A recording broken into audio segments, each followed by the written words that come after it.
Hello everyone. तो जैसा कि आप देख रहे हैं, ये केंद्रीय विद्यालय गढ़वा के कुछ छात्र छात्राएं हैं। आज साइंस एक्सकर्शन के लिए एक फार्म पे आए हैं, स्ट्रॉबेरी फार्म, जो बहुत पॉपुलर है केंद्रीय गढ़वा डिस्ट्रिक्ट में। तो बच्चों, आप लोग एक्साइटेड हैं आज? Yes sir. बहुत सारी जानकारी सीखेंगे यस यस। और अपने तक ही रखेंगे जानकारी की, सबको बांटेंगे। तो साइड में देखते हुए रहिए क्या क्या पेड़ पौधे हैं। कैबेज हो रहा है, पत्ता गोभी। कितना सुंदर है। ये वाला फूल मेरे घर पे भी है। मेरी नहीं है, मेरी गोल्ड है, फ्लावर है। हाँ, इधर देखो, वो फ्लावर गोला गोला है। किस चीज का फ्लावर है? Cabbage. Cabbage. No, that's of garlic I think. वो गार्लिक का है फ्लावर। ये किस चीज का पौधा हो सकता है? Any idea? Yes, very good. तो बच्चों को काफी सारा जानकारी है, इंटरेस्टेड भी है। तो हम लोग स्ट्रॉबेरी फार्म पे आ गए हैं। फ्रेंड्स सर, हाँ ध्यान से, जो लंबे बच्चे हैं ध्यान से। मेरा हाइट ही नहीं है। ओके, आगे बढ़ते हैं। So as you all can see, the farmer is separating the best one for selling in the market. This is strawberry. Wrapper कोई फेंकेगा नहीं। ये स्ट्रॉबेरी है। वो जयकांत जी हैं, इनकी मम्मी है, इनकी भाभी हैं और इनके सहयोगी हैं। तो सभी लोग स्ट्रॉबेरी का छटाई कर रहे हैं ताकि मार्केट में अच्छा क्वालिटी का स्ट्रॉबेरी भेजा जा सके, है ना। तो चारों तरफ इनके खेत हैं, ये पपीते लगे पड़े हैं, पपाया ट्री। और साथ में यहाँ देखिए स्ट्रॉबेरी फार्म है, ध्यान से देखिए। आगे चल के देखने लगा। Hello sir. चलते रहो बच्चों। ओके, तो सारे बच्चे बहुत ही आनंद लेते हुए स्ट्रॉबेरी फार्म का, जहाँ पे और भी विभिन्न प्रकार के पेड़ पौधे अनाज उगाए गए हैं। They are quite interested and they are so excited about this tour, this excursion. So these are the few students who are selected for this science excursion so that they can actually experience the real life farming, how the farmers do the farming in modern way. आराम से चलो बच्चों। नमस्कार sir. नमस्कार। आपका नाम क्या हुआ? मेरा नाम अयोध्या बिंग है। अच्छा, तो जैसा कि आप देख रहे हैं, बहुत सारे बच्चों को हम लोग लेकर आए हैं केंद्रीय विद्यालय गढ़वा से जी। तो बच्चे बहुत क्यूरियस है, उत्सुक से जानने के लिए कि आप क्या करते हैं। तो थोड़ा हमको बताइए, आप क्या क्या किस प्रकार की खेती करते हैं? बहुत चर्चित हो गए हैं इस क्षेत्र में, गढ़वा में। हम लोग भी आज से करीब 20 वर्ष पहले से भी जी हम लोग परंपरागत खेती करते आ रहे हैं। अच्छा अच्छा। और इसके दौरान जो है हम लोग देखे, कुछ मोबाइल पर भी देखे इसको। अच्छा अच्छा। और इसका रेट भी हम लोग जाने कि महंगा है। अच्छा। और इसको उपजाने का हमको बहुत शौक था। अच्छा अच्छा। कि यहाँ होगा कि नहीं होगा। हाँ हाँ। इस वजह से हम थोड़ा सा पौधा आज से 3 साल पहले अच्छा जो है 400 पौधा मंगाए। अच्छा अच्छा। तो उसमें हमारा 6 पौधा जो है बचा, बाकी पौधा सब हमारा खत्म हुआ। अच्छा। तो उससे हमको ये हुआ कि यहाँ हो सकता है। तो अगले वर्ष हमने इसको विस्तार रूप से किया। अच्छा। करीब 50 डिसमिल में। तो 50 डिसमिल में हमको मैंने करीब 2 लाख के सब खर्च जो है मेंटेन करके 2 लाख रुपया करीब हमको फायदा बचा। मुनाफा। लागत कितनी लगी थी आपकी? कितना लगा? लागत हमारा लगभग 1.5 लाख रुपया लग गया इसमें। और 2 लाख रुपया हमको बचा। अच्छा। तो हमको ये हुआ पूरा, हमें विश्वास हो गया कि यह खेती यहाँ किया जा सकता है। और बाजार के दृष्टि से जो यहाँ की खेती है उससे बढ़िया है। कितने लोग लगे हुए हैं इसमें? इसमें हम लोग 5 आदमी। तो परिवार के हैं कि कुछ? नहीं, अपने परिवार के हैं। अच्छा। और ऐसे लेबर भी कुछ लगते हैं। तो उसका मैंने हम लोग काट करके जो है निकालते हैं। कोई मशीन उपकरण कौन से इस्तेमाल कर रहे हैं? मशीन तो हमारे बस ये है, अभी यहाँ ट्रैक्टर है। अच्छा। और दूसरा मशीन हाथ से ही। तो बैल वाला हल वगैरह नहीं यूज करते? नहीं, वो तो पुराना हो गया। बैल वाला सिस्टम जो है अब खत्म हो गया।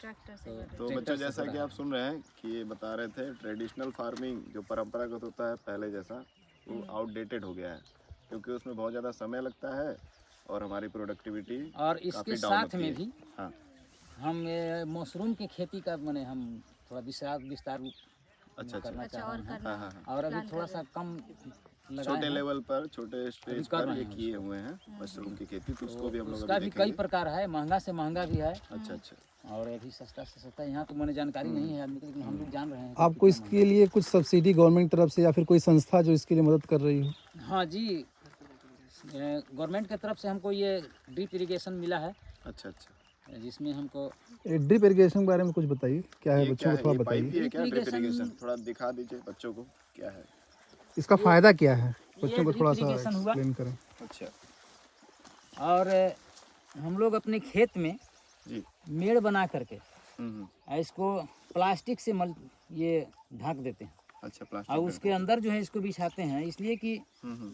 ये बूंद बूंद करके पड़ता है, हमारा पानी का बचत होता है बिल्कुल पहला काम। दूसरा कि हमारा मल्चिंग कर देते हैं तो इसमें घास नहीं होता है, जिससे पौधा का मतलब पूरा विकास हो पाता है। Mulching means to remove any kind of unwanted plant, weeds, केवल वीड्स वगैरह हटा दे, मेन हमारा पौधा जो है वही उगे, उसको क्योंकि मल्चिंग अगर फर्टिलाइजर्स डालेंगे तो फिर उन अनवांटेड प्लांट्स को भी मिलेगा, जो हमें जिसको देना था उसको अब उतना नहीं जैसे मिल घास पाएगा। उग गया है, मेन पौधे को कम न्यूट्रिएंट मिल रहा है, मिट्टी से ज्यादा खींच रहा है, और इसमें घास ज्यादा हो गया, मल्चिंग प्रोसेस कर उसमें घास नहीं है, हमारे स्ट्रॉबेरी के पौधे को ही मिलेगा जी। हाँ तो ये है मल्चिंग। और ये हर सिस्टम है उसमें, ये जो भी हमको खाद देना है, पानी देना है, सब सिस्टम है उसका लगा देंगे, तो हमको उसमें अलग से खाद नहीं देना है, अच्छा अच्छा। दवाई भी हमको अलग से नहीं देना है। तो आप प्राकृतिक खाद का इस्तेमाल ज्यादा करते हैं या जो रासायनिक खाद का ज़्यादा उपयोग करते हैं हम लोग। खेत जब जुताई करने लगते हैं तो उसी समय हम लोग जो है जितना गोबर है गाय का गोबर उसको हम लोग बिछा करके और ये मिट्टी में मिला देते हैं। अच्छा तो स्टार्टिंग स्टेज में सॉइल प्रिपरेशन में पहले वो ऑर्गेनिक जो हमारा फर्टिलाइजर जैसे कि गाय का गोबर, काऊ डंग केक, इसको इस्तेमाल करते हैं during the tilling of the soil and after that they sow the seeds or plant whatever kind of plants or seeds they need to grow, है ना। तो बच्चों आपका कोई प्रश्न है फिलहाल अभी जो बताया सर ने? उसमें कुछ पूछना चाहो जो उन्होंने कोई भी डाउट आपको सिंपल आप पूछ सकते हैं। हाँ पूछिए। सर, एक स्ट्रॉबेरी को मतलब होने में कितना टाइम लगता है? स्ट्रॉबेरी 2 महीना लगता है इसको फल देने में। हम ये आज रोपेंगे, आज ये कई तारीख को है? 6 अप्रैल हो गया। 6 अप्रैल हो गया, तो ठीक है हमको मई, ये पूरा अप्रैल और मई, 6 मई को हमको मैंने इसका फल मिलने लगेगा। टाइम दे रहा और फिर पूरे साल कभी भी कर सकते हैं? नहीं हाँ। ये सितंबर में लगाया जाता है, सितंबर, अक्टूबर, नवंबर 3 महीना इसको लगाया जाता है और ये लास्ट अप्रैल तक कर जाता है। अच्छा यानी कि इसको ठंडा मौसम चाहिए ऐसा जी लग रहा है। गर्मियों में इसको नहीं उगा सकते हैं? 30 से 35 डिग्री तक टेम्परेचर तक ये मैंने ये गर्मी सह सकता है इसके बाद में। हाँ तो जैसा कि जानते हैं यहाँ का गढ़वा का टेम्परेचर तो जनरली 35 प्लस होता है जैसे अप्रैल एंड होने लगता है। हाँ तो उस कंडीशन में इसका फोटोसिंथेसिस रेट डाउन हो जाता है, पत्ते जैसे पीले पड़ जाते हैं, इसको बोलते हैं क्लोरोसिस। क्लोरोसिस का मतलब होता है लॉस ऑफ क्लोरोफिल, और उसमें बहुत सारे आयन की कमी हो जाती है क्योंकि एक्स्ट्रा वाटर वेपर लॉस होता है, जिससे पौधे का फोटोसिंथेसिस रेट डाउन हो जाता है और पौधा उतना प्रोडक्ट नहीं दे पाता और अल्टीमेटली डेड हो जाता है। तो इसका हम लोगों ने समझा कि ऑप्टिमम टेम्परेचर 30 से 35 डिग्री सेल्सियस तक मैक्सिमम तक जाता है, उसके बाद इसका ग्रोथ रिटार्ड हो जाता है, रुक जाता है। इधर आपको कोई प्रश्न? नैतिक? हाँ, जो स्ट्रॉबेरी का पौधा लगाते हैं बीज लगाते हैं?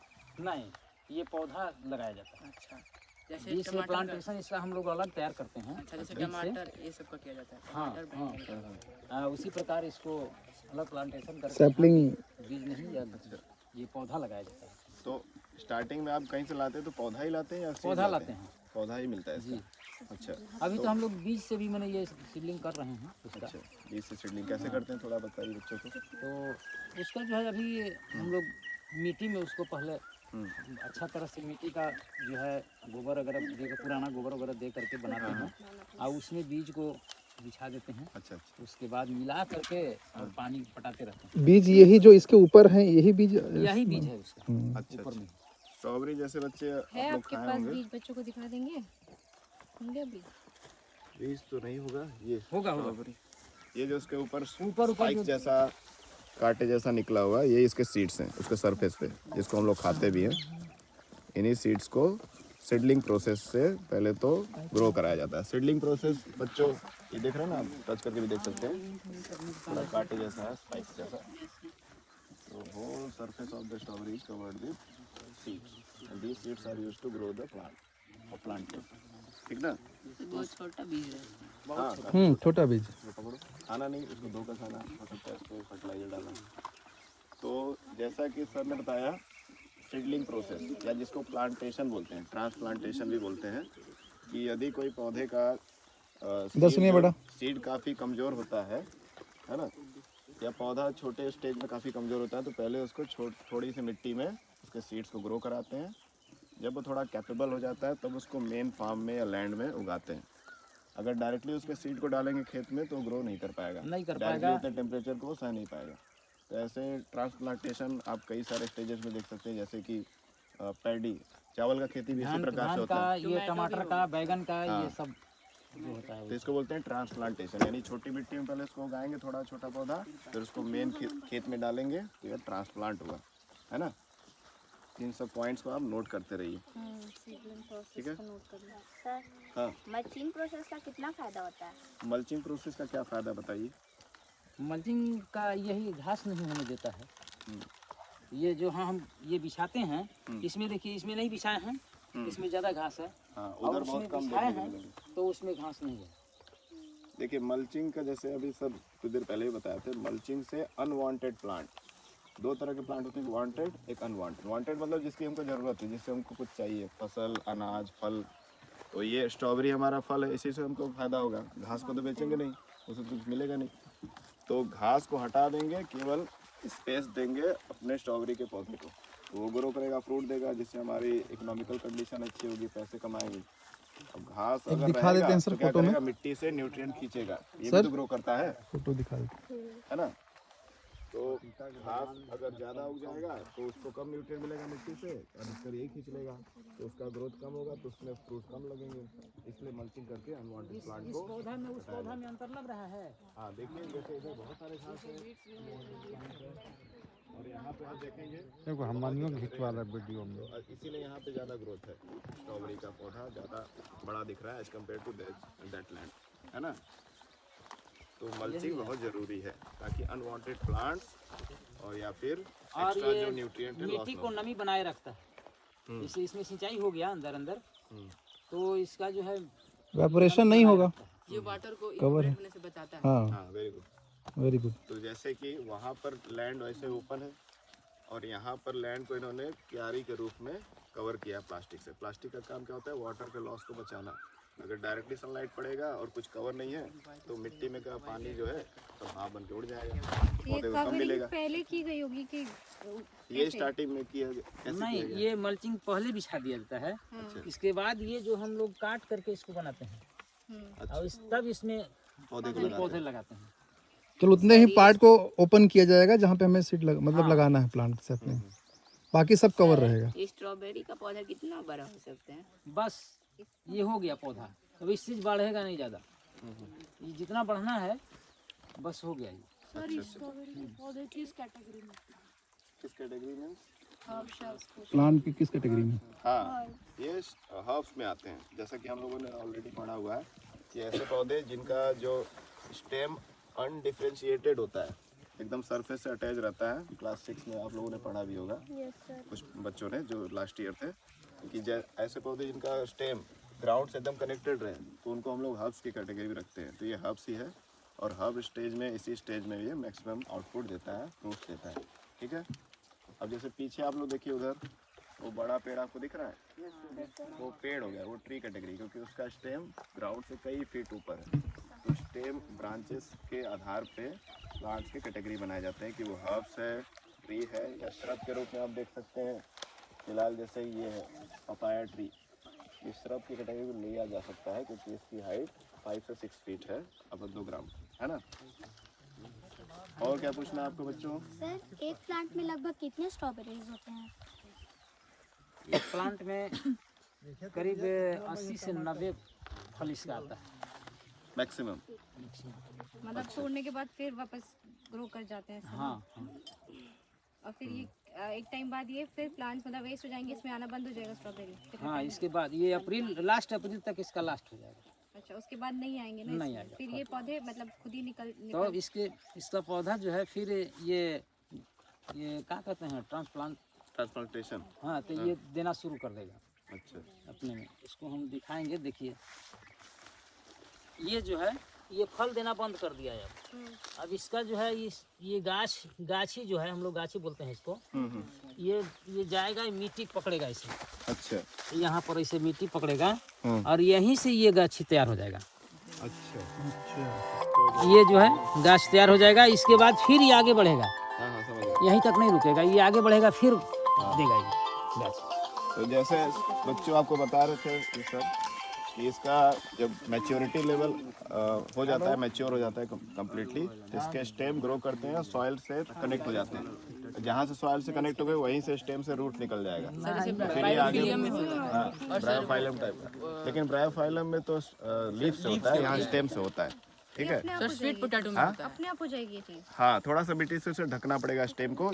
जो हिस्सा मिट्टी में ढका रहेगा स्टेम से, वहीं से रूट्स ग्रो कर जाएगा। सर जैसे स्वीट पोटैटो में भी होता है। हाँ, स्वीट पोटैटो में तो होता है। फिर ये अंदर ही रहेगा, मतलब वापस ये इसमें स्ट्रॉबेरी ही आएगी। ये इसको दोबारा इस फील्ड को यूज नहीं कर सकते और किसी चीज में? नहीं, इसको दोबारा यूज कर सकते हैं सर। किसको? जैसे ये पौधा का नहीं, मतलब ये इसी को रखे रहेंगे साल भर या इसको नहीं हटाते नहीं हैं? हाँ। ये नहीं रहेगा। हाँ। फिर नई सैपलिंग आपको लगानी पड़ेगी। ये बताए ना, ये नया गाछ देगा। जब इसका गाछ तैयार हो जाएगा तो इसको हम अलग कर देंगे अच्छा अच्छा। और उसी गाछ को लगाएंगे। ये खत्म हो जाएगा, हाँ, इसको थोड़ा फोकस कर दीजिए। ये ओल्ड होगा। गाछ बोलते हैं या इसका बोल सकते हैं नेसेंट स्टेज। नेसेंट स्टेज का मतलब होता है जब नया बच्चा पैदा होता है, नया पौधा पैदा होता है।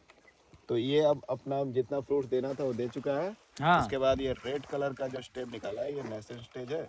इसको काट लेंगे ग्रोइंग पॉइंट से और उसी को रखे रहेंगे छाव में up to the month of सितंबर और अक्टूबर। लेकिन उतना दिन फिर प्रिजर्व रहेगा वो? हाँ, कैसे रखेंगे?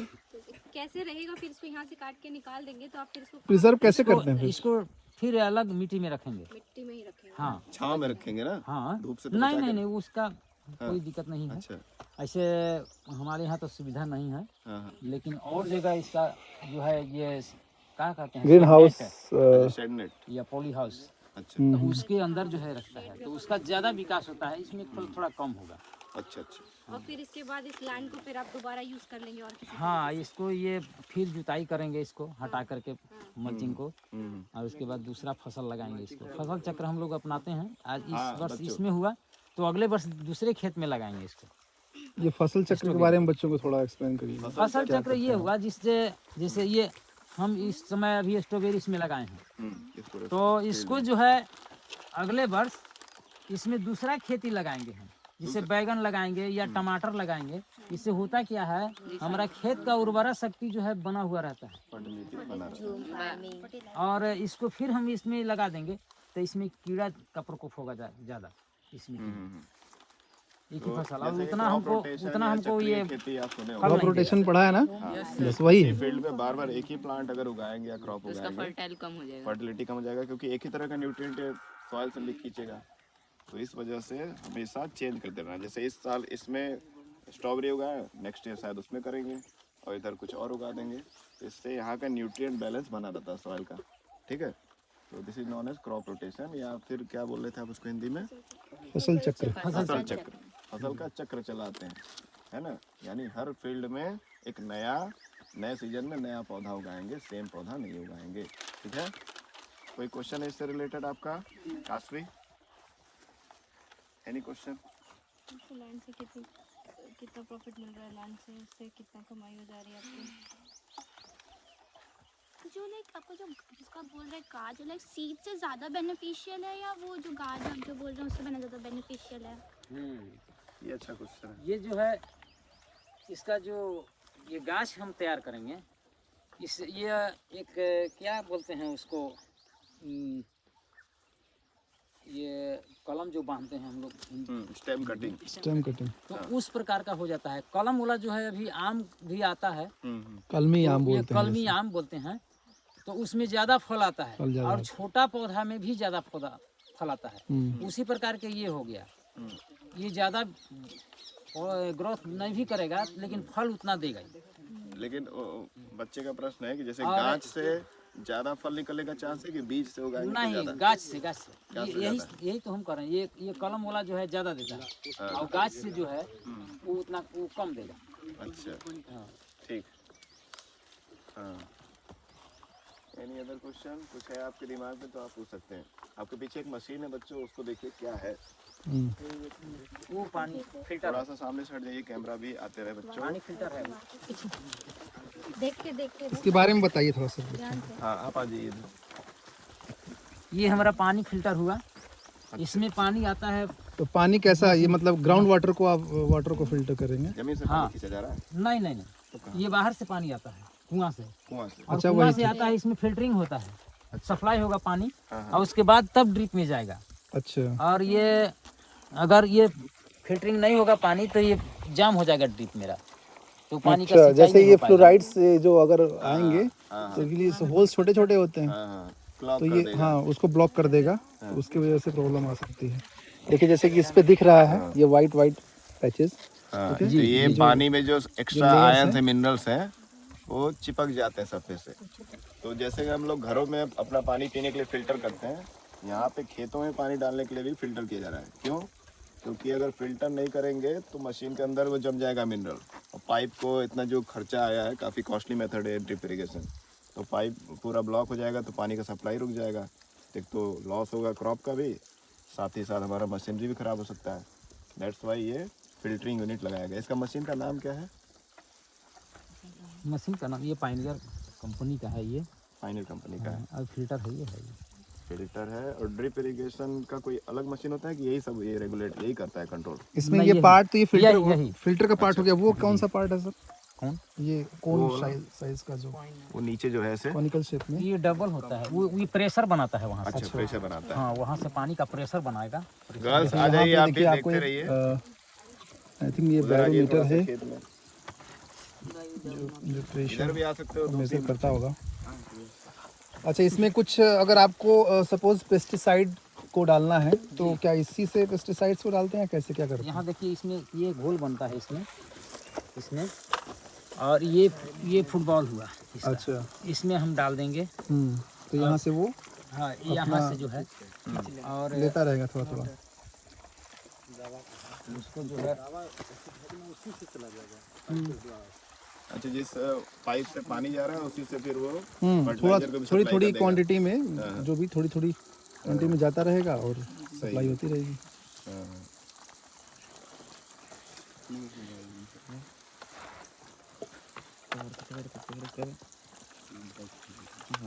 ये देखिए, ये पानी पे चढ़ाएगा। पानी अभी इसमें नहीं है, लेकिन ये जो है चढ़ाना शुरू करेगा और इस पाइप में आएगा। हाँ, तो सर ये बताइए किस चीज़ का पौधा है? ये शिमला मिर्च है। अच्छा यहाँ ये हमारे जगह का पौधा नहीं है, ये शिमला में होता था, अच्छा। लेकिन अब हम लोग इसको भी यहाँ पैदा कर रहे हैं और अच्छा ग्रोथ देता है, अच्छा फल इसका आ रहा है। पौधा भी मेरा बढ़िया अच्छा है। तो इसके लिए क्या क्या मतलब सावधानी या किस प्रकार का देख रेख करने की जरूरत पड़ी? ये जनरल मिर्चा की तरह ही हम लोग इसको कमा रहे हैं, वो बढ़िया फल दे रहा है। अच्छा अच्छा, जो हम लोग खाने का तीता मिर्च जो होता है, जी जी, वैसा ही इसका भी सारा कुछ है। प्लांटेशन करके इसमें हम लगाए हैं। अच्छा अच्छा। तो फल भी बढ़िया दे रहा है और पौधा भी इसका मेरा बढ़िया है। हाँ, तो बच्चों ये शिमला मिर्च का पौधा है और इसको भी ये सामान्य मिर्च जैसे हम लोग खाते हैं ग्रीन चिलीज वैसे ही उगाया जाता है। कुछ खास स्पेशल इस पर अटेंशन नहीं देना है और ये अच्छा प्रोडक्टिविटी, अच्छा पैदावार भी दे रहा है। तो कई प्रकार के पौधों के बारे में हम लोगों ने अभी तक समझा और ये सब हम लोग अपने जीवन में अपना कर फार्मिंग कर सकते हैं। फार्मिंग एक बेस्ट कैरियर है, उसको हम लोग हमेशा इग्नोर करते हैं, लेकिन अल्टीमेटली एनर्जी नहीं रहेगा तो हम कुछ नहीं कर सकते हैं। और फूड प्रोडक्शन करना सबसे बड़ा काम है दुनिया में, जो हमारे किसान या फार्मर्स करते हैं, है ना। तो ये है शिमला मिर्च जो कि सोलेनेसी फैमिली का आता है। ठीक है, अगर आप हायर क्लास में जाएंगे तो पढ़ाया जाएगा कि अलग अलग पौधे अलग अलग फैमिली को बिलोंग करते हैं। तो सोलेनेसी फैमिली वो होती है जिसमें आलू आता है। पोटैटो भी इसी फैमिली का हिस्सा है जिस फैमिली से ग्रीन चिलीज या शिमला मिर्च बिलोंग करते हैं। और अभी आप लोगों ने जो देखा था ये स्ट्रॉबेरी, ये रोजेसी फैमिली का आता है। रोजेसी फैमिली यानी रोज, गुलाब का फूल, गुलाब का जो ओरिजिनल फ्लावर होता है उसी फैमिली से ये भी पौधा बिलोंग करता है। इसलिए जब आप इसको कंज्यूम करेंगे, खाएंगे, तो थोड़ा थोड़ा आपको गुलाब जैसा ही टेस्ट आएगा, थोड़ा थोड़ा, क्योंकि वो उसी फैमिली को साइंटिफिकली बिलोंग करता है।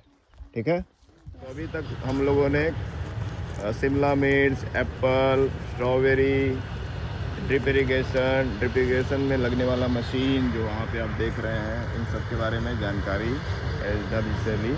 अच्छा, ये आपको कुछ पूछना है? Yes sir. सर अंकल वो क्या है? वो पक्षी को भगाने वाला है, उसके डर से पक्षी नहीं आता है। अच्छा, हाँ, ये वाकई में कारगर है कि मतलब काम करता है ये? हाँ नहीं, ठीक है, कारगर है। अच्छा अच्छा। और जानवर नहीं आता है उसको देखकर। लगता है कोई इंसान है रात में। हाँ हाँ, रात में जो है और देखेगा कोई जानवर। जी जी जी। नहीं आएगा। अच्छा। तो उसको बिजूका बोलते हैं, जो डराने के काम आता है। वो झलकी हम लोग बोलते हैं उसको, झलकी बोलते हैं गांव में जी। तो ये जिस खेत में अभी हम लोग आए हैं, ये अरंगी क्षेत्र है और यहाँ का बहुत ही मशहूर खेत है। स्ट्रॉबेरी के लिए ज़्यादा प्रसिद्ध है, क्योंकि स्ट्रॉबेरी ऐसे गर्म कंडीशन में उगा पाना थोड़ा चैलेंजिंग होता है। जैसा कि इन्होंने बताया भी था कि शुरुआत में बहुत सारे पौधे लगाए हैं, वो 20-30 पौधे ही उगे, लेकिन उगे तो इससे इनको प्रेरणा मिला कि हम लोग और भी पौधे उगा सकते हैं, थोड़ा सावधानी बरतेंगे तो। ठीक है। तो चैलेंजेस हर फील्ड में है, आपको मेहनत करते रहना है, चाहे आप स्टडी कर रहे हैं, चाहे आप कोई एजुकेशन या स्किल डेवलप कर रहे हैं। जैसे ये फार्मिंग एक स्किल डेवलपमेंट है, इसको आप सीख लेंगे तो कभी भी खाली हाथ नहीं बैठेंगे। आपके पास ज़मीन है तो आप उसमें कुछ उगाकर खुद का भरण पोषण कर सकते हैं और साथ ही साथ एक बिजनेस भी स्टार्टअप कर सकते हैं, है ना? ठीक है। एंटरप्रेन्योर बन सकते हैं। एंटरप्रेन्योर बनने के लिए केवल टेक्नीशियन होना ज़रूरी नहीं है, आपको ग्राउंड का नॉलेज, खेत खलिहान का नॉलेज भी होना बहुत ज़रूरी है। ठीक है। चलिए अब हम लोग पपीते के बारे में थोड़ा जान लेते हैं जल्दी से। सर को जाने का जगह दीजिए, तभी वो आपको बता पाएंगे। तो बच्चों, अभी तक हम लोगों ने छोटे छोटे क्रॉप के पौधों के बारे में पढ़ा। अभी अयोध्या जी हम लोग को लेकर आया है पपीते के पौधे के पास।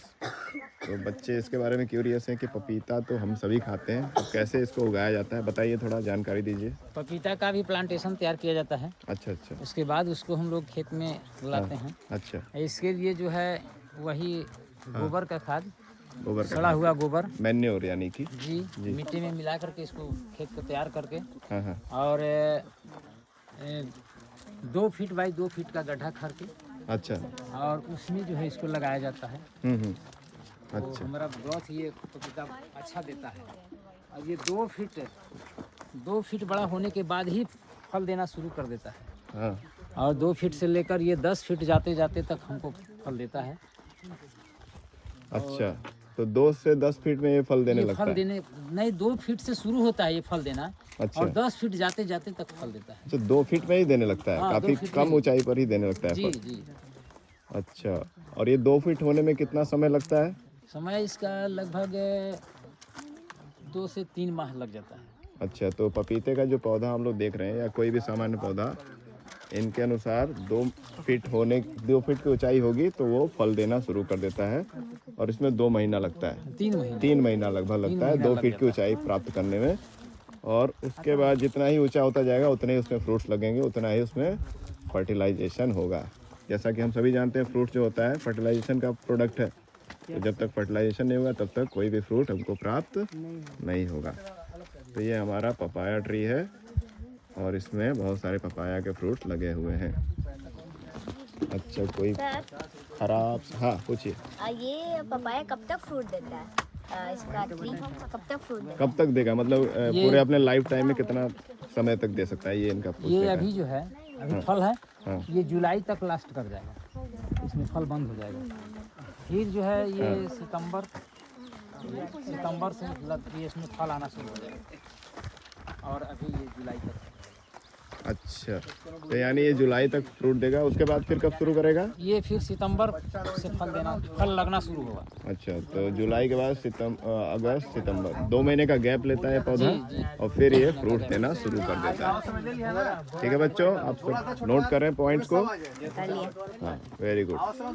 तो काफ़ी सारी जानकारी आपको मिली। कोई भी सीजन, कौन से सीजन में लगाया जाता ये फरवरी और हाँ लिख लीजिए आप लोग, एक फरवरी में लगाया जाता है, फरवरी मार्च में, और दूसरा जो है अक्टूबर नवंबर। अच्छा, और किसी बच्चे का कोई प्रश्न हो तो वो नोट कर सकते हैं, पूछ भी सकते हैं यदि कोई डाउट हो। हाँ, नहीं बहुत हार्ड नहीं होता है। हाँ।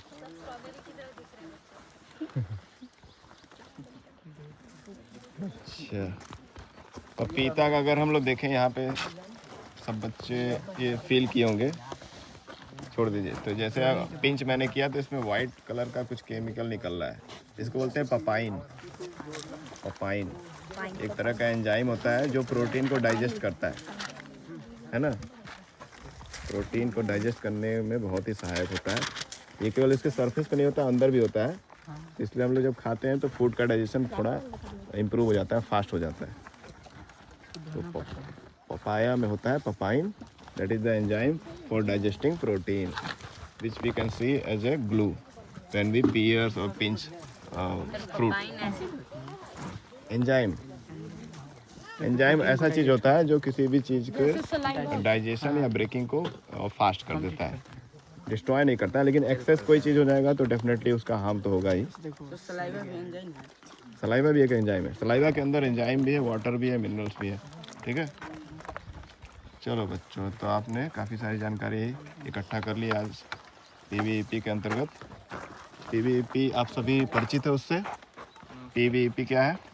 प्री वोकेशनल एजुकेशन प्रोग्राम, जो गवर्नमेंट ऑफ इंडिया ने शुरू किया है, तो उसी के अंतर्गत आपको यहाँ लाया गया है। प्री वोकेशनल का मतलब क्या है?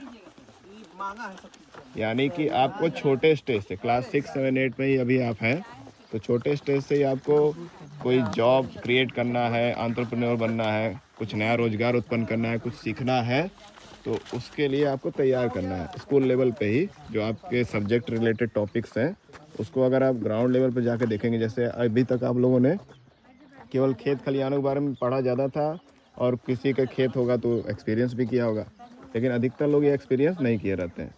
तो जब एक्सपीरियंस करेंगे, सारी चीज़ों को ग्राउंड पे जाकर सीखेंगे, तो उसको आपको करने का भी मन करेगा, एक मोटिवेशन भी मिलेगा, साथ ही साथ उससे आप कुछ सीख भी सकेंगे, है ना।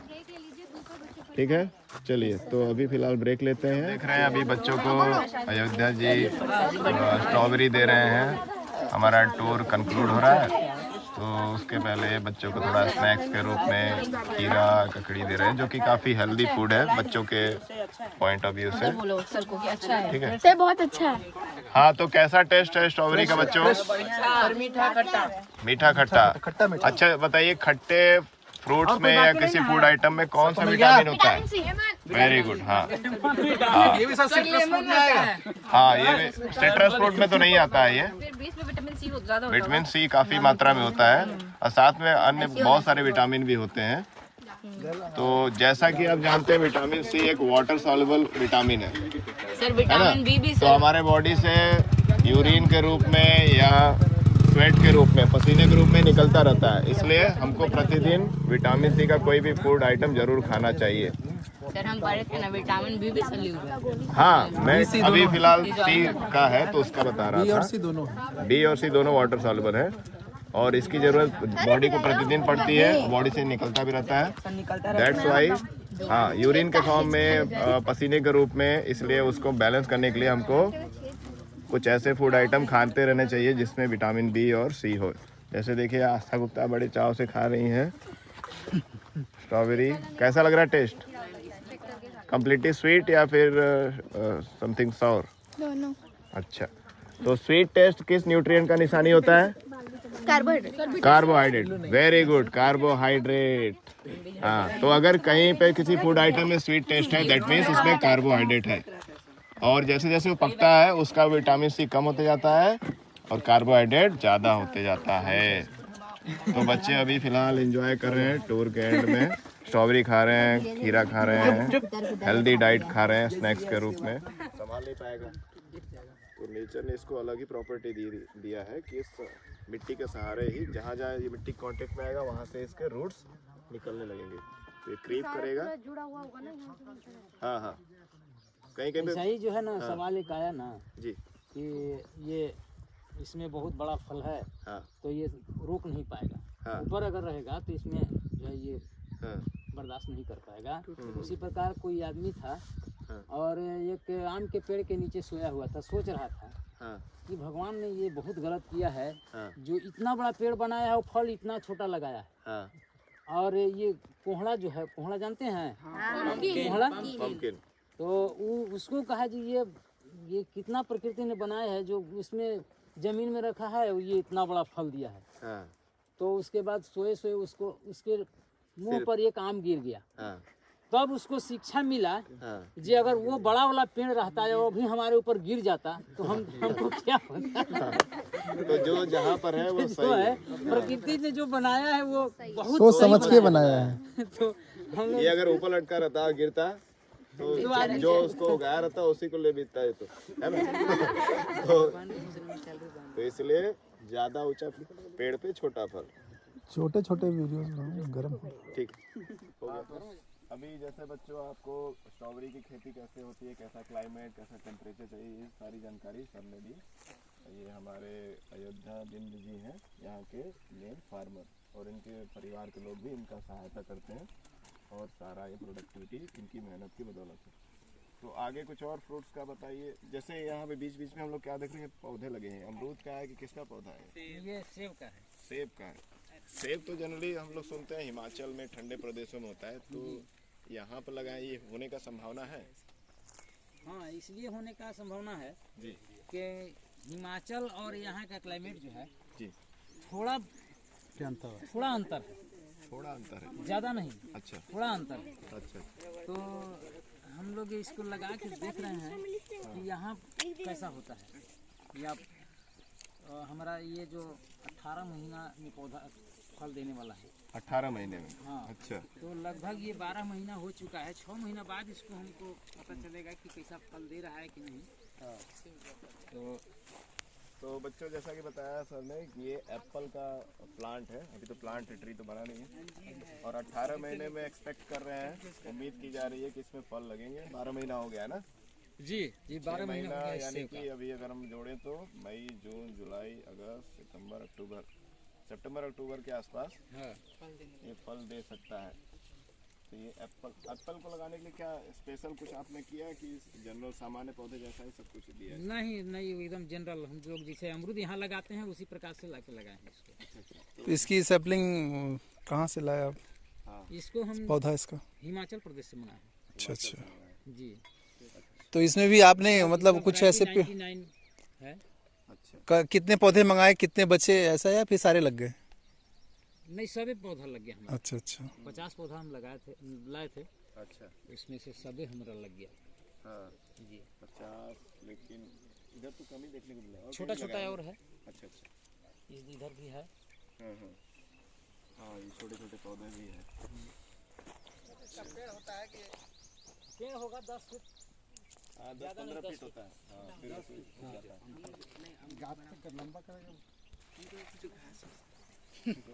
ये पौधा अंजीर का है। तो बच्चों, अंजीर जो ड्राई फ्रूट होता है, बहुत ही गर्मी करता है, हीट और एनर्जी प्रोड्यूस करता है हमारे बॉडी में, इसका ये पौधा है। तो ये बड़ा होता है, कितना बड़ा होता है? यह भी 10 से 12 फीट होगा। 10 से 12 फीट। हाँ। अच्छा। तो फिग, ऐसा है कि फिग या अंजीर के बारे में आपने सुना होगा, और रिलायंस मॉल में जाते हैं। ये पौधा अंजीर का है। तो बच्चों, अंजीर जो ड्राई फ्रूट होता है, बहुत ही गर्मी करता है, हीट और एनर्जी प्रोड्यूस करता है हमारे बॉडी में, इसका ये पौधा है। तो ये बड़ा होता है, कितना बड़ा होता है? यह भी 10 से 12 फीट होगा। 10 से 12 फीट। अच्छा। तो फिग, FIG फिग या अंजीर के बारे में आपने सुना होगा, और रिलायंस मॉल में जाते होंगे तो आपको मिलता भी होगा 200 ग्राम 500 रुपये का।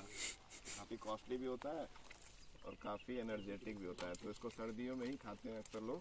गर्मियों में खाएंगे आप एक पीस भी तो बहुत ज़्यादा हीट कर देगा आपको, मतलब बहुत ज़्यादा अनकंफर्टेबल महसूस होगा। तो काफ़ी अच्छा पौधा है, काफ़ी एनर्जी प्रोवाइड करने वाला है। तो देखते हैं कब तक उगेगा। इसका क्या एक्सपेक्ट कर रहे हैं, कब तक उम्मीद लगा रहे हैं, कब तक ये फल देगा? ये 2 साल लग जाता है फल में। 2 साल। अच्छा, तो ये हमारा 6 महीना का पौधा है। 6 महीने में भी इतना ग्रोथ किया है अंजीर का पौधा, और अभी लगभग 1.5 वर्ष और 1.5 साल और है। 1.5 साल उसके बाद ही इसमें फल लगने की उम्मीद हम लोग कर सकते हैं। ठीक है, तो ड्रिप इरिगेशन समझ में आ गया था ना सभी को? स्प्रिंकलर वाली मशीन, फिल्टर। तो ड्रिप का मतलब क्या समझते हैं आप में से कोई आंसर दे सकता है? Sir drop by drop sir जड़ के पास पानी, रूट के पास गिरता है। अगर ये पाइप हो गया तो इसमें कहाँ से पानी गिरना चाहिए? Any guesses? सर जहाँ रूट है वहाँ पे छेद होगा, होल होगा। हाँ, तो ये छोटे छोटे छेद है, बहुत ही छोटे। हाँ, जिससे पानी का वेस्टेज बचे, क्योंकि पानी वैसे ही गढ़वा में प्रॉब्लम होती है हर साल गर्मियों के दिनों में, या हर जगह ही पानी की प्रॉब्लम। तो पानी भी बचे, पौधे का ग्रोथ भी अच्छा हो, इसलिए पानी सही जगह पे जाना चाहिए, यानी प्लांट्स के रूट्स में, जड़ों में। क्योंकि प्लांट्स के पत्तों पे पानी डाल के कोई फायदा तो है नहीं, क्योंकि पत्तों से वो एब्जॉर्ब करता नहीं, फोटोसिंथेसिस और गैस का एक्सचेंज करता है। प्लांट वाटर एब्जॉर्ब केवल रूट से ही करता है। ठीक है, समझ में आ रहा है आपको? हाँ, तो अयोध्या जी ये नए खेत में लाए हैं, इसमें हम लोग देख रहे हैं एक तरबूज जैसा हुआ है। तो ये तरबूज की खेती है या कुछ और चीज़ का खेत है? तरबूज का ही खेती है। इसको ये लगाने का समय जो है अक्टूबर में है। अच्छा इसको हम थोड़ा लेट वैरायटी लगाए हैं, तो इसको दिसंबर में लगाए हैं। अच्छा अच्छा, तो दिसंबर में लगाए हैं, तो मेरा तब वो हमारा खेत में जो है अच्छा खासा फल दिया पैदावार है। हुआ। और इसको हम अभी बेच रहे हैं, पक गया है मेरा तरबूज। हाँ हाँ, इसको लगाने का विधि वही है जो हम कद्दू खीरा का खेती जैसे करते हैं, उसी प्रकार इसको भी किया जाता है। अच्छा अच्छा। कोई कुछ इसमें अलग नहीं है। हाँ, तो जैसा कि आप देख रहे हैं कि ये तरबूज का खेती वैसे किया जाता है जैसे कि कद्दू लौकी वगैरह किया जाता है। और ये एक रनर तरह का पौधा है, ये ज़मीन पे फैल के उगता है, क्योंकि इसके फ्रूट्स काफ़ी हैवी हैं और इसका स्टेम कमज़ोर है। तो उस हिसाब से अगर देखा जाए तो सपोर्ट इसको मिलता है ग्राउंड से। ग्राउंड पे फैल के स्टेम इसके ग्रो करते हैं। That's why they are known as runner और क्रीपर्स। ये इस तरह के पौधे हैं जिनको रनर या क्रीपर बोलते हैं। वहाँ पे ये क्या लगा हुआ है? ये सोलर पैनल। ये आप सोलर लोग जानते हैं बच्चे? तो इसको कैसे कहाँ पे ऑपरेट करते हैं? इसमें स्टार्टर है सर अंदर में। अच्छा और ये जो है स्टार्टर द्वारा इसको चलाते हैं। अच्छा अच्छा, स्टार्टर कर देंगे। और इससे क्या क्या चीज़ चलाते हैं आप? केवल ये पानी के लिए है सर। पानी खींचने के लिए? जी, अच्छा अच्छा। केवल सिंचाई के लिए है। हाँ, ये बिजली के लिए ये नहीं है। अच्छा अच्छा। लाइट के लिए। तो केवल पानी को खींचने के लिए देखिए अभी चालू किए हैं सोलर पैनल, उससे पानी खींच रहा है।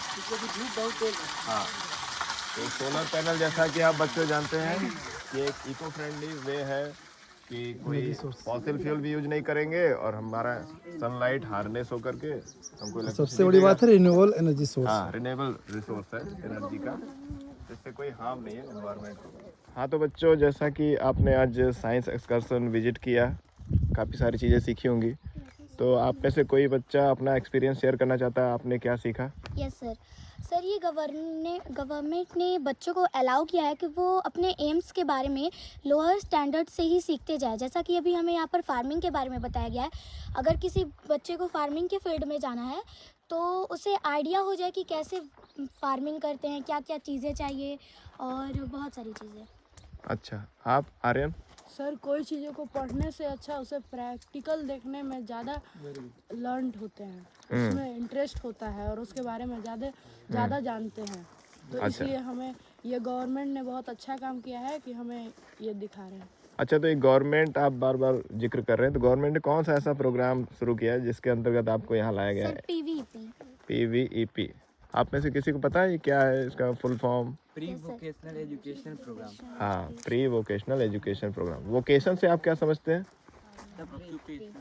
Occupation, very good. पेशा। हाँ, पेशा, यानी कि जैसे कि हमारे आपके सभी के मदर फादर जो होंगे वो कहीं ना कहीं कुछ जॉब करते होंगे, है ना। तो वो जब पढ़ाई किए होंगे तो उस समय उनके स्कूल में ऐसी कोई सुविधा नहीं दी गई होगी कि कोई विजिट करा के कोई प्रोफेशन को सीखने का मौका मिले। तो गवर्नमेंट ने अभी बचपन से ही आपको ये मौका दिया है कि आप कोई अलग अलग तरह के वोकेशन को सीखें, समझें, ताकि आप समय से पहले ही उन चीज़ों के बारे में अवगत हो जाए, है ना। जितना डिले होता है उतना ही हमारा लॉस होता है, जितना जल्दी सीखेंगे हम लोग फ्यूचर में उतना ही अच्छा कर सकते हैं। तो आज हम लोगों ने प्री वोकेशनल एजुकेशन प्रोग्राम के अंतर्गत कैसे मॉडर्न फार्मिंग की जाती है, कैसे रिन्यूएबल सोर्स ऑफ एनर्जी जैसे कि वहाँ दिया है, सोलर पैनल आप देख ही रहे हैं, इन सारे चीज़ों का यूज करके फार्मिंग कर सकते हैं, अपने एनवायरनमेंट को भी बचा सकते हैं और साथ ही साथ रोजगार के अवसर भी दूसरों के लिए पैदा कर सकते हैं, साथ ही हम लोग सेल्फ डिपेंडेंट भी हो सकते हैं। हाँ, आप कुछ बोल रहे थे। क्योंकि जो फार्मिंग में है उसमें बहुत सारे लोगों का हेल्प रहता है, इसीलिए हम लोग बहुत सारे लोगों को रोजगार दे सकते हैं फार्मिंग में। इससे बहुत सारे फायदे हैं इसके। तो जैसे कि हमारे देश में बेरोजगारी, अनएम्प्लॉयमेंट की काफ़ी समस्या है, तो अगर हम लोग कुछ चीज़ें सीख लेंगे तो बड़े होकर हम लोग खुद के लिए रोजगार तो उत्पन्न करेंगे ही, खुद भी एक प्रोफेशन डेवलप करेंगे। कि एक सबसे बड़ा इशू है इंडिया में भी क्या है कि ज़्यादातर आप सुन रहे हो कि किसानों के को MSP रेट पे चीज़ें बिकती नहीं है, या होती है ना कि कभी कभी चीज़ें बहुत सस्ती हो जाती है, किसानों को उसका फ़ायदा नहीं मिलता। इसीलिए अब कहीं ना कहीं जो एग्रीकल्चर उसको एडवांस किया जा रहा है। ये सब आप जो एग्रीकल्चर देख रहे हैं इसको कैश क्रॉप बोलते हैं, है ना, कि इसको आप बेचेंगे तो आपको एक अच्छा खासा पैसा मिलेगा ना। जो पहले की जो ट्रेडिशनल खेती थी गेहूं चावल, अभी इंडिया के पास इतने गेहूं चावल हैं कि अगर 1-2 साल खेती ना भी हो तो खाने की प्रॉब्लम नहीं होगी। लेकिन ये सब जो एडवांस जो एग्रीकल्चर का हो आजकल चल रहा है, इससे किसानों को अच्छा फ़ायदा भी मिलता है, एक मुनाफा भी अच्छा होता है। क्योंकि किसानों को सबसे बड़ी प्रॉब्लम होती है कि जब चीज़ें सस्ती होती हैं तो उनकी जो लागत होती है वो भी उनको नहीं मिल पाती। सबसे बड़ा एक इशू यही चल रहा है आजकल। तो इस तरीके की खेती आपको देखने को मिली। आई होप कि आप सबको पसंद आया होगा और आपकी जो क्यूरियोसिटी होगी कि हाँ खेती से रिलेटेड, क्योंकि खेती करना आजकल क्या है, लोगों को एक किसानों की एक मजबूरी है, क्योंकि उनके पास और कोई साधन है नहीं अर्निंग का। तो ऐसा नहीं है, जैसा कि हमने देखा कि अयोध्या जी ने इस तरीके की खेती की हुई है कि गढ़वा में मिसाल के तौर पे इन्होंने इस तरीके की खेती की है। और यहाँ बड़े बड़े लोग आते हैं, ऐसे ऐसे ऑफिसर्स भी लोग आते हैं, और इवन गढ़वा के DC सर भी पिछले 2 महीने पहले आए थे, यहाँ पे विजिट किए थे। उनको कई तरीके के अवार्ड भी मिल चुके हैं एग्रीकल्चर से रिलेटेड। गवर्नमेंट भी काफ़ी सपोर्ट करती है इनका, यहाँ के जो लोकल गवर्नमेंट है बहुत सपोर्ट करती है। तो फ्यूचर में आप अगर इस फील्ड में अगर आपको इच्छा हो जाने की एग्रीकल्चर से रिलेटेड, तो आप इसे अपना सकते हैं। बहुत से लोगों के पास खेती के लिए ज़मीनें भी होंगी, फादर या फिर आपके दादाजी खेती करते भी होंगे, तो आप फ्यूचर में एक आपके लिए एक स्कोप रहेगा इसके लिए कि आप कुछ खेती, एडवांस खेती कर सकते हैं। ठीक है? Yes sir. कैसा लगा आप लोगों को? बहुत अच्छा लगा, बहुत कुछ सीखने को मिला। Yes sir. ठीक है, तो इस पे सभी लोग अपना अपना रिपोर्ट तैयार करेंगे और क्लास में बाकी और बच्चों को भी इसके बारे में बताएंगे, और एक अच्छा सा प्रेजेंटेशन स्कूल में आपको देना है क्लास वाइज। ठीक है, चलें फिर? चलिए, थैंक यू। हाँ, तो बच्चों, जैसा कि मारुति सर ने आपको काफ़ी जानकारी दी, साथ ही मेन हमारे आज के जो होस्ट थे अयोध्या जी, जिनका ये खेत है, उन्होंने आपको बहुत सारी बहुमूल्य जानकारी दी जो कि आपको लाइफ टाइम तक याद रहेगी और साथ ही आपको मोटिवेट भी करेंगी कि फार्मिंग भी हम लोग प्रोफेशन के रूप में अपना सकते हैं। तो हम लोग सभी लोग अयोध्या जी को धन्यवाद देते हैं कि उन्होंने अपना कीमती समय दिया, उनकी फैमिली ने कीमती समय दिया और इतनी सारी जानकारी हमको दी, साथ ही साथ हमको स्नैक्स भी दिया। स्नैक्स मिला सबको ना? हाँ, तो हम लोग बहुत सभी लोग धन्यवाद देते हैं अंकल को थैंक यू बोलेंगे और इनके लिए ताली बजाएंगे क्योंकि इन्होंने बहुत ही मेहनत का काम किया है। साथ ही साथ हमारे जो भाई साहब हैं, ऑटो वाले अंकल आपके, इन्होंने बहुत सहयोग दिया, बहुत ही सेफली यहाँ पर आपको लाए हैं। इतना रास्ता अच्छा था नहीं, आपने फील भी किया होगा, पहाड़ी क्षेत्र है, फिर भी बहुत ही सुरक्षित तरीके से आपको पहुँचाया है। तो इनको भी हम लोग धन्यवाद देंगे ताली बजा करके। और सभी लोग एक बार थैंक यू एक बार फिर सबको बोल देंगे और यहाँ से विदा लेते हैं। Thank you.